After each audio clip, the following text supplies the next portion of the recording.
വിശദമായ വാർത്തയിലേക്കാണ്. ആഗോള അയ്യപ്പ സംഗമത്തിന്റെ നടത്തിപ്പിൽ ഗുരുതര ക്രമക്കേടെന്ന ഓഡിറ്റ് റിപ്പോർട്ട്. സ്പെഷ്യൽ കമ്മീഷണർ ഹൈക്കോടതിയിൽ നൽകിയ റിപ്പോർട്ടിലാണ് ഇക്കാര്യം വ്യക്തമാക്കുന്നത്.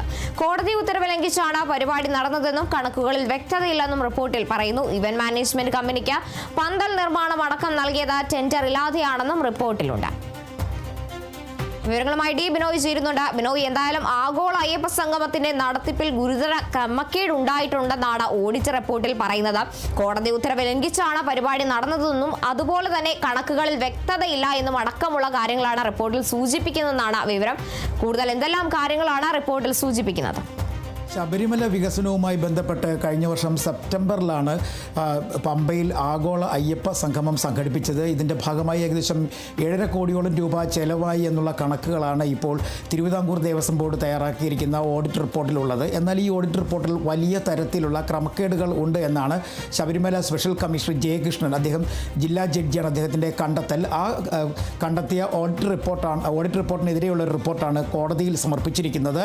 ഇതിൽ ഏകദേശം പന്തൽ നിർമ്മാണം മുതൽ ഭക്ഷണത്തിന് അല്ലെങ്കിൽ VIP-കൾക്ക് ഭക്ഷണം ഒരുക്കുന്നതിൽ വരെ വലിയ തരത്തിലുള്ള ക്രമക്കേടുകളും ഒപ്പം തന്നെ പൊരുത്തക്കേടുകളും ഉണ്ട് എന്ന് ഈ റിപ്പോർട്ടിൽ പറയുന്നുണ്ട്. പ്രത്യേകിച്ചും ഈ പന്തൽ നിർമ്മാണവുമായി ബന്ധപ്പെട്ട് ഒരു വിധത്തിൽ ടെൻഡർ നടപടികളും നടത്തിയിട്ടില്ല. ഊരാളുങ്കലിൻ്റെ ഒരു സഹ കമ്പനിക്കായിരുന്നു ഈ പന്തൽ നിർമ്മാണം കൊടുത്തത്. പന്തൽ നിർമ്മാണവുമായി ബന്ധപ്പെട്ട് നടത്തിയിട്ടുള്ള ക്രമക്കേടുകൾ അല്ലെങ്കിൽ ഇതുമായി ബന്ധപ്പെട്ടുള്ള ടെൻഡർ നടപടികൾ വരുത്തിയിരിക്കുന്ന വീഴ്ചകൾ ഉൾപ്പെടെ വലിയ തരത്തിലുള്ള ഒരു വിവാദമായി തന്നെ ഉയരുകയാണ്. മാത്രവുമല്ല, മറ്റൊരു പ്രധാനപ്പെട്ട കാര്യം, ഈ VIP-കളായി ക്ഷണിക്കപ്പെട്ട ആളുകളുണ്ട്. ഇവർക്കായി ഭക്ഷണം ഒരുക്കുന്ന കാര്യത്തിൽ, ആ ഭക്ഷണം ക്രമീകരിക്കുന്ന കാര്യത്തിലൊക്കെ തന്നെ വലിയ തരത്തിലൊരു സാമ്പത്തിക മാറ്റം അല്ലെങ്കിൽ സാമ്പത്തികപരമായിട്ടുള്ള ഏറ്റക്കുറച്ചിലുകൾ കാണപ്പെടുന്നുണ്ട്. അങ്ങനെ ഈ ഓഡിറ്റ് റിപ്പോർട്ടിൽ പല തരത്തിലുള്ള സാമ്പത്തികമായ ക്രമക്കേടുകളുണ്ട് എന്നുള്ള ഒരു കണ്ടെത്തലാണ് ഇപ്പോൾ പുറത്തു വന്നിരിക്കുന്നത്. പ്രത്യേകിച്ചും കോടതി വലിയ തരത്തിലുള്ള ഒരു വിമർശനത്തിന് വിധേയമാവുകയും ചെയ്തിരുന്നു. കോടതിയിൽ തന്നെ ഈ റിപ്പോർട്ട് എത്തിയപ്പോൾ തന്നെ പ്രധാനമായും ഉന്നയിച്ച ഒരു കാര്യം,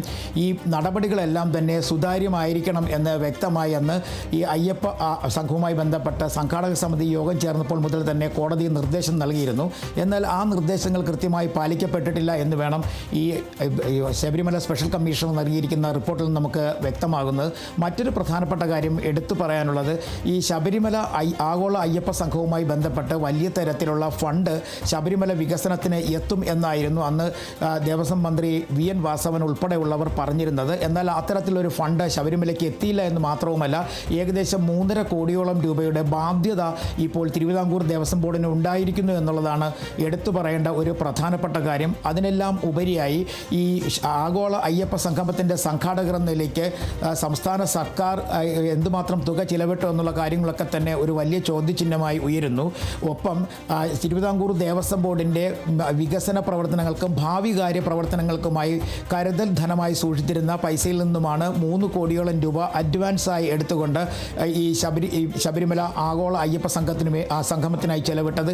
ആ പൈസയുമായി ബന്ധപ്പെട്ട കണക്കുകളിൽ പോലും പൊരുത്തക്കേടുകൾ കാണുന്നുണ്ട്. അങ്ങനെ വിവിധ സ്ഥലങ്ങളിൽ അല്ലെങ്കിൽ ഭക്ഷണം അല്ലെങ്കിൽ കിടക്ക തുടങ്ങിയ എല്ലാ കാര്യങ്ങളും തയ്യാറാക്കുന്ന കാര്യത്തിൽ വലിയ തരത്തിലുള്ള പൊരുത്തക്കേടുകളുണ്ട് എന്നാണ് ഈ ശബരിമല സ്പെഷ്യൽ കമ്മീഷൻ നൽകിയിരിക്കുന്ന റിപ്പോർട്ടിൽ ഉള്ളത്.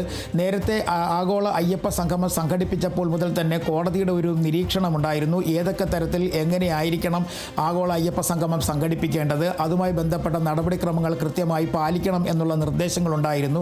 ഓരോ കാര്യങ്ങൾക്കും കൃത്യമായ കണക്കുകൾ ഉണ്ടാകണം എന്നൊക്കെ അന്ന് കോടതിയുടെ നിർദ്ദേശമുണ്ടായിരുന്നു. പക്ഷേ അതൊന്നും കൃത്യമായി പാലിക്കപ്പെട്ടിട്ടില്ല എന്നുള്ളതിൻ്റെ സൂചനകളാണ് ഈ ശബരിമല സ്പെഷ്യൽ കമ്മീഷൻ നൽകിയിരിക്കുന്ന റിപ്പോർട്ടിൽ നിന്ന് നമുക്ക് മനസ്സിലാക്കാൻ കഴിയുന്നത്. സാധാരണ ഒരു പരിപാടി സംഘടിപ്പിക്കുന്നതിനേക്കാൾ വലിയ തരത്തിൽ വിപുലമായ ഒരു ആഗോള അയ്യപ്പ സംഗമം തന്നെയായിരുന്നു പമ്പയിൽ സംഘടിപ്പിച്ചിരുന്നത്. VIP-കൾക്ക് വേണ്ടി പ്രത്യേക പന്തൽ, അത് എയർ കണ്ടീഷൻ ചെയ്തിരുന്ന, ശീതീകരിക്കപ്പെട്ട എന്ന് വേണമെങ്കിൽ പറയാം, അത്തരത്തിലുള്ള സംവിധാനങ്ങൾ പമ്പയിൽ ഒരുക്കിയിരുന്നു. മാത്രവുമല്ല, VIP-കൾക്ക് വേണ്ടി പ്രത്യേക ഭക്ഷണം, ഇവർക്ക് തലേ ദിവസം താമസിക്കുന്നതിന് വേണ്ടി പ്രത്യേക മുറികൾ, ഇങ്ങനെ തുടങ്ങി വലിയ തരത്തിലുള്ള ഒരു ആഡംബരത്തോടു കൂടിയായിരുന്നു ആഗോള അയ്യപ്പ സംഗമം സംഘടിപ്പിച്ചത്. അന്നു മുതൽ തന്നെ പലതരത്തിലുള്ള വിവാദങ്ങളും ഉയർന്നു വന്നിരുന്നു. നിലവിൽ ഇപ്പോൾ ഈ റിപ്പോർട്ട്, അതായത് ശബരിമല സ്പെഷ്യൽ കമ്മീഷൻ നൽകിയിരിക്കുന്ന റിപ്പോർട്ട് കോടതിയുടെ പരിഗണനയിലായിരിക്കും. ഇനി കോടതി ഇത് പരിഗണിച്ചതിന് ശേഷമായിരിക്കും മറ്റു വിവരങ്ങൾ പുറത്തേക്ക് വരും. എന്തായാലും വലിയ തരത്തിലുള്ള പൊരുത്തക്കേടുകളാണ് ഇപ്പോൾ ശബരിമല സ്പെഷ്യൽ കമ്മീഷണർ കണ്ടെത്തിയിരിക്കുന്നത്. ശരി, വ്യക്തമാണ്. ഡി ബിനോയാണ് വിവരങ്ങൾ നൽകിയത്.